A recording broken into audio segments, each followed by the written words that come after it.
S'il y a un contre un entre un Léopard 2 et un T-90, qui est l'un des plus récents chars russes, qui gagne? Je suis pas sûr de ma réponse, parce que les dernières versions du T-90 sont des versions tout à fait capables. Si vous arrivez à mettre un projectile dans ce compartiment qui accueille 16 ou 18 munitions, je crois, quelque chose comme ça, là c'est le jackpot, hein, le char part en son et lumière sans aucun problème. Donc c'est une très belle tactique, c'est une magnifique embuscade, j'allais dire, comme dans les livres, hein, comme on apprend à l'école de guerre, comment monter une embuscade. En fait, la tourelle, elle saute à plusieurs dizaines de mètres de hauteur, comme un bouchon de champagne. Et puis l'équipage L'équipage, on le retrouve pas, voilà, c'est pas compliqué, on n'arrive même pas à retrouver les morceaux. Quand on est dans un char russe, ce que j'ai fait plusieurs fois dans ma carrière, en fait, on voit très très mal.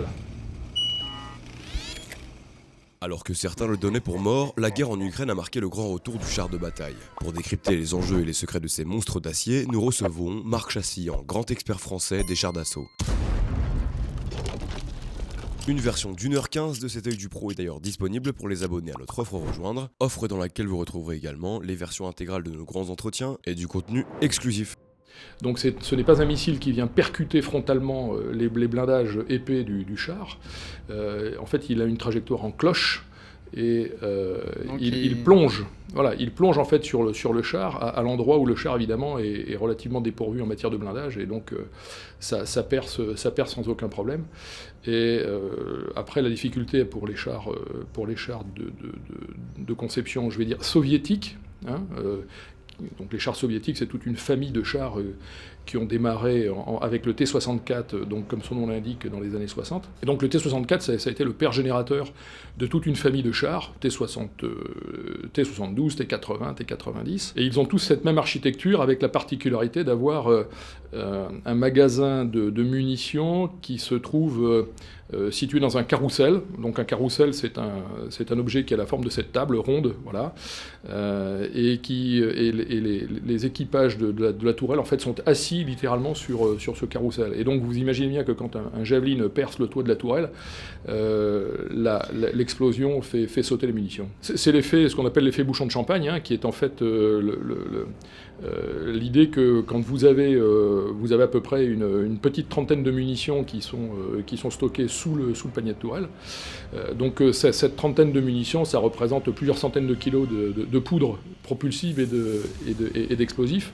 Donc on imagine bien qu'il suffit qu'il y ait un obus il suffit qu'il soit touché pour qu'il propage immédiatement aux autres ce qu'on appelle par effet sympathique l'explosion au reste de ses congénères, et ensuite vous avez une telle pression à l'intérieur du char qu'en fait la tourelle elle saute à plusieurs dizaines de mètres de hauteur comme un bouchon de champagne. Et puis l'équipage l'équipage on le retrouve pas, voilà, c'est pas compliqué, on n'arrive même pas à retrouver les morceaux, donc il est volatilisé, littéralement volatilisé, comme le reste du char malheureusement. Aujourd'hui les Ukrainiens, je dirais, combattent toujours avec ces chars-là, puisqu'en fait ils n'en ont pas d'autres.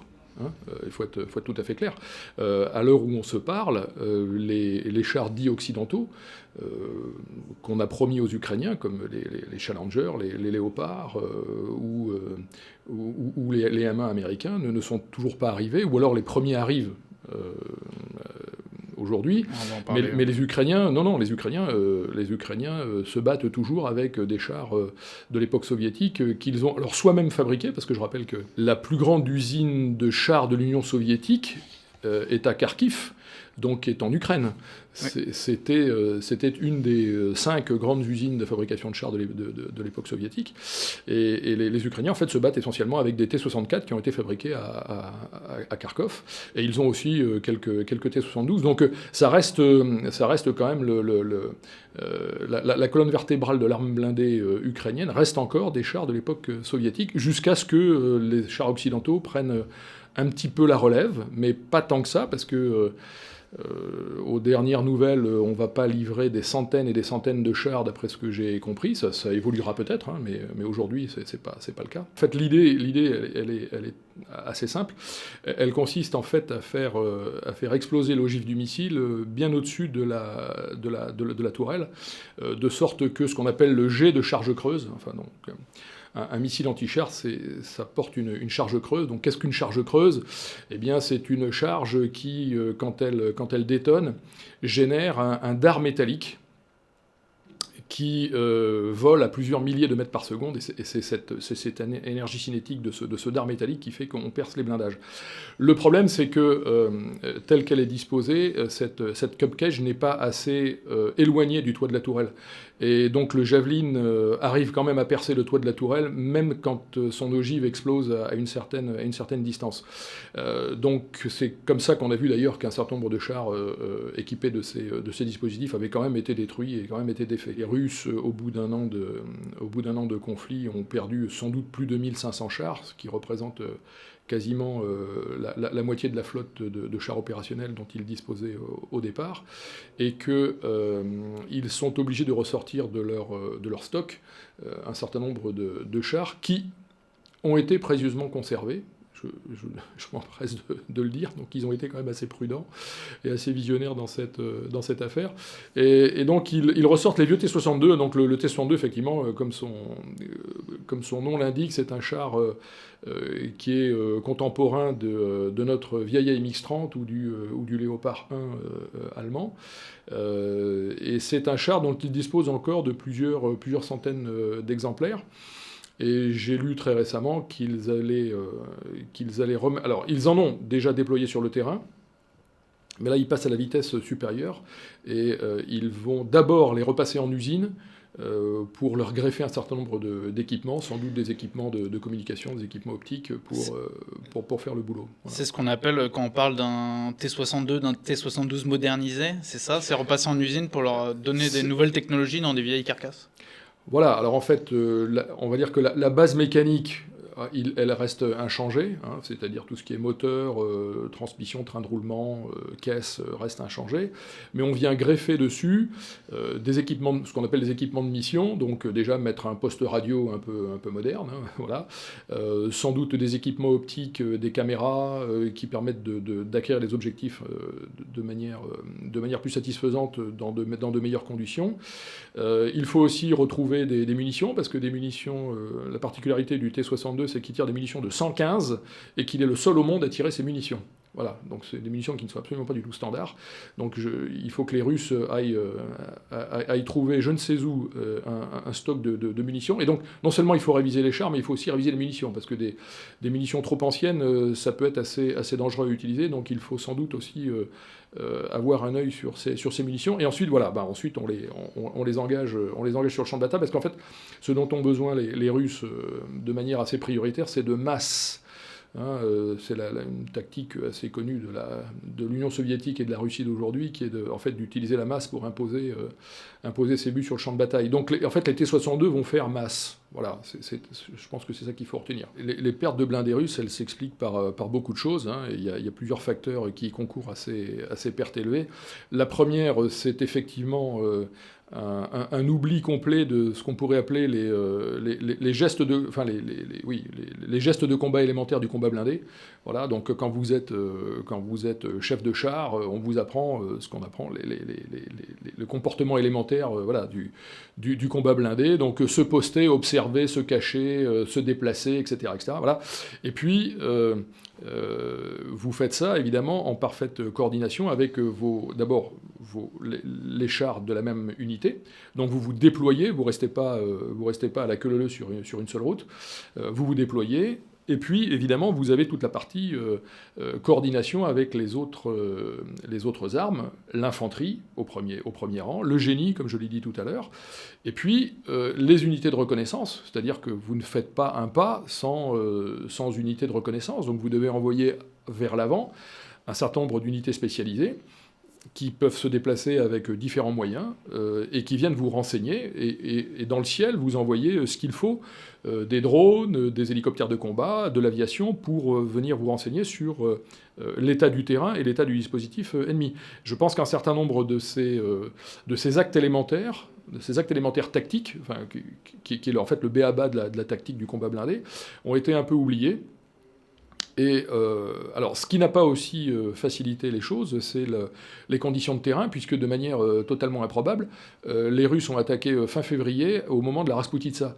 Donc ils se sont retrouvés finalement à peu près tous à la queue leu-leu sur les rares routes qui rentraient en Ukraine en venant du nord ou de l'est, et donc ça a provoqué des immenses embouteillages. Donc évidemment c'est un régal pour tendre des embuscades, pour concentrer des tirs d'artillerie, voilà, ça c'est tout à fait clair. Alors de l'autre côté, les Ukrainiens ont été particulièrement bien astucieux et ont été particulièrement bien entraînés, surtout pour monter ces embuscades et pour correctement utiliser les armes anti-chars qu'on leur avait données. Et pour les chars, c'est très compliqué aussi la zone urbaine, parce que en fait, les coups peuvent venir de partout.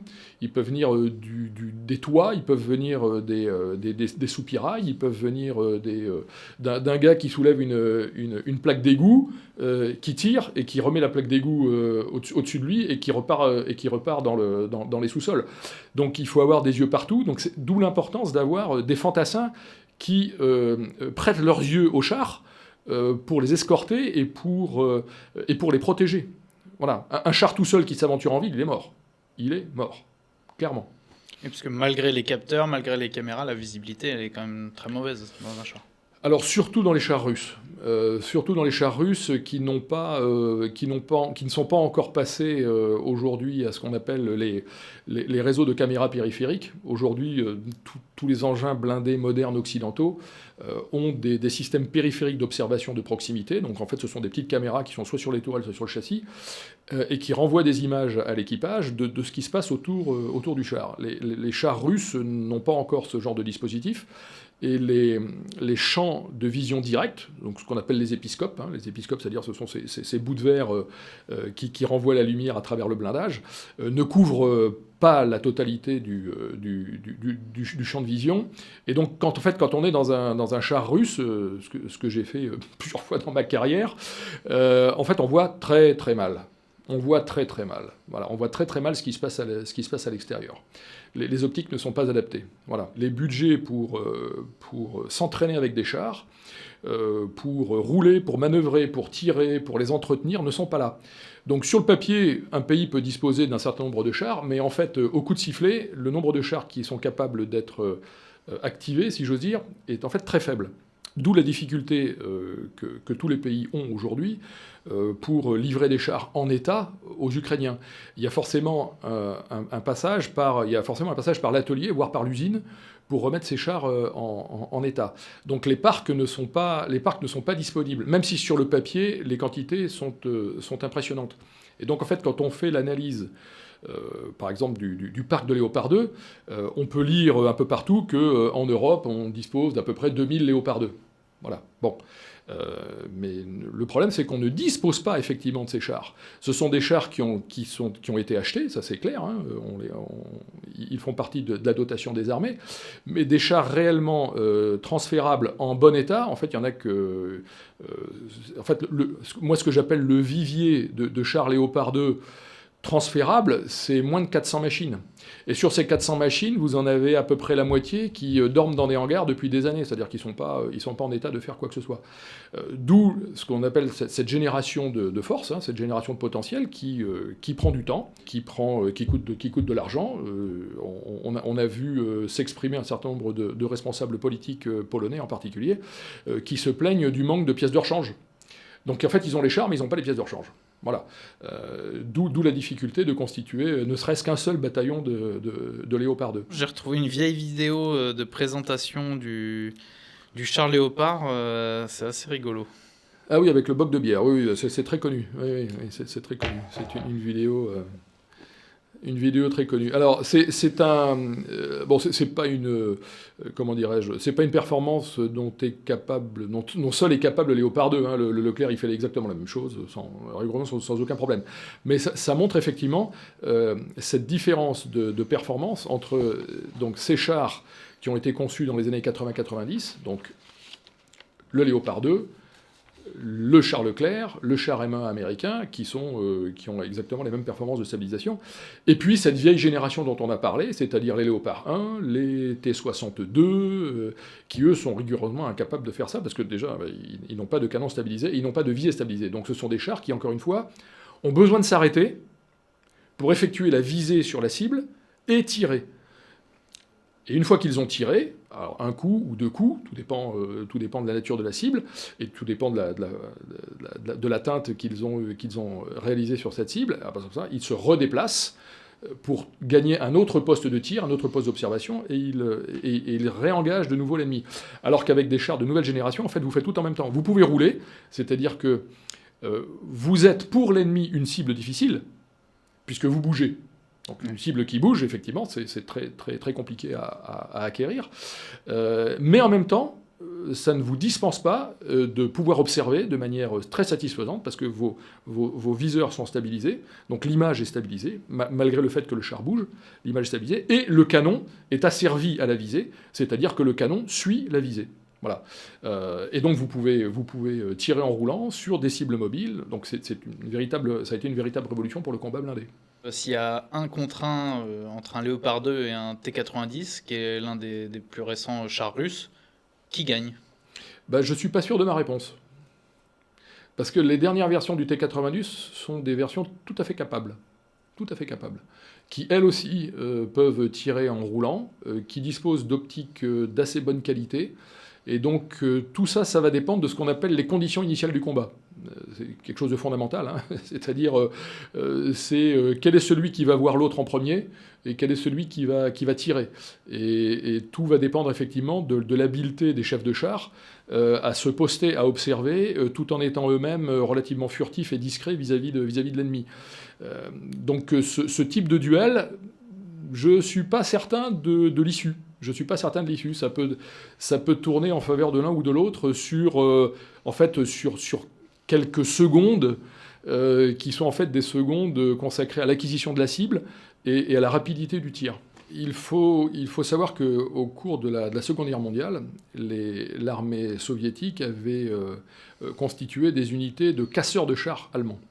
Voilà, donc c'était des fantassins, très entraînés, téméraires, disons-le, hein, parce que la tâche, ils avaient quand même de grandes chances de terminer sous les chenilles du char allemand, mais on leur avait appris, à cette époque-là, aussi à détecter les défauts des chars, donc à l'époque c'était des Panzer III, Panzer IV, des Panthères et des Tigres, et on leur avait appris à tirer sur les zones vulnérables de ces chars. Alors à l'époque, il n'y avait pas de missiles anti-chars, mais il y avait des fusils lourds de sniping, il y avait des mines magnétiques, il y avait des cocktails Molotov, il y avait un certain nombre d'armements anti-chars qui pouvaient être relativement efficaces, à condition de savoir les jeter au bon endroit.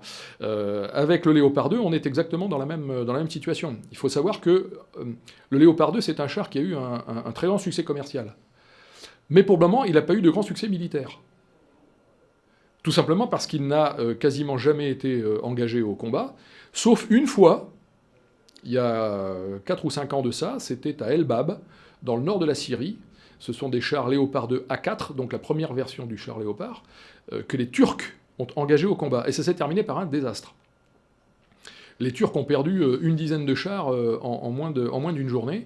Alors bon, les raisons sont diverses. La première, c'est qu'ils les ont mal utilisés, comme d'habitude.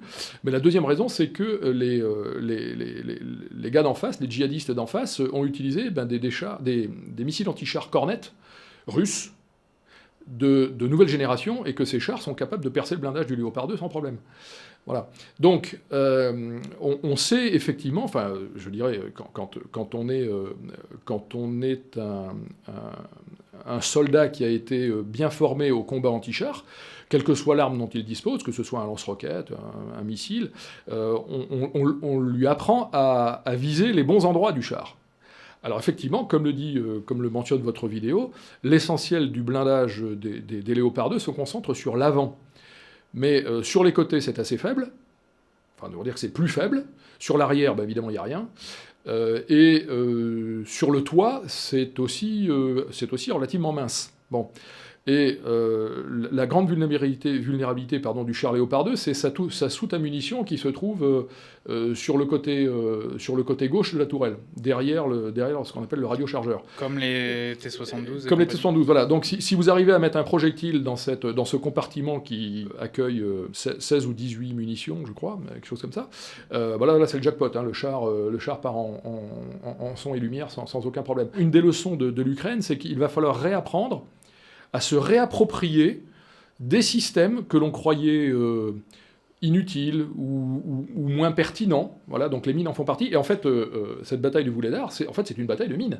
C'est-à-dire que les Ukrainiens ont réussi à bloquer les chars et les blindés russes, et ensuite ils les ont tirés, alors soit à l'artillerie, hein, parce qu'une fois qu'ils étaient bloqués, l'artillerie les a pris à partie, soit ils avaient des équipes mobiles d'équipes anti-chars, donc qui leur ont balancé des missiles, et puis ils ont aussi eu quelques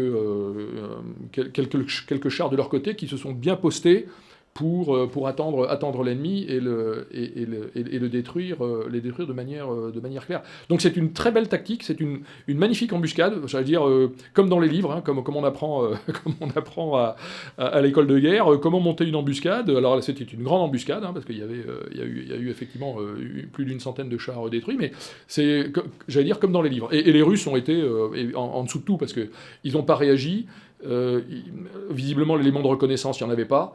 Donc reconnaissance terrain, reconnaissance ennemi, renseignement, ça a été en dessous de tout, quoi. De ce que j'ai compris, c'est qu'ils avaient déminé une bonne partie du terrain, mais du coup les Ukrainiens ont utilisé ce système de lanceur de mines américain, le RAM, Ouais. qui permet, comme vous l'avez expliqué tout à l'heure pour les Russes, mais là c'est version américaine, je crois que ça a été développé pendant la guerre du Vietnam, Ouais. où en fait dans l'obus il y a je crois 7-8 mines anti-chars, et donc ça leur a permis de mettre donc, ces mines sur le chemin des blindés qui pensaient sûrs et déminés, quoi. Ouais. C'est-à-dire qu'en fait ces ce qu'on appelle les systèmes de minage à distance, on appelle ça système de minage à distance, l'intérêt c'est que cela permet de créer instantanément un champ de mine.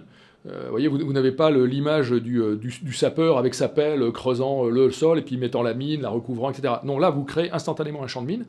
Alors, ce sont des mines qui sont relativement petites, hein, elles ont la taille d'une boîte de conserve. Hein, voilà, imaginez une boîte de thon émiettée, voilà, c'est exactement la taille de ces mines. Mais ce sont des mines magnétiques, c'est-à-dire qu'en fait, vous n'avez pas besoin de rouler dessus et de les écraser pour qu'elles détonnent. En fait, il suffit de passer au-dessus. Et ces mines, elles ont un détecteur magnétique qui sentent qu'il y a une grosse masse métallique au-dessus d'elles, et donc quand elles détectent cette grosse masse métallique, elles explosent. Voilà, et généralement elles explosent sous le ventre, c'est-à-dire aussi un endroit très vulnérable des chars. Donc c'est pour ça que ce sont des mines qui n'ont pas besoin d'être grosses pour opérer la destruction d'un char.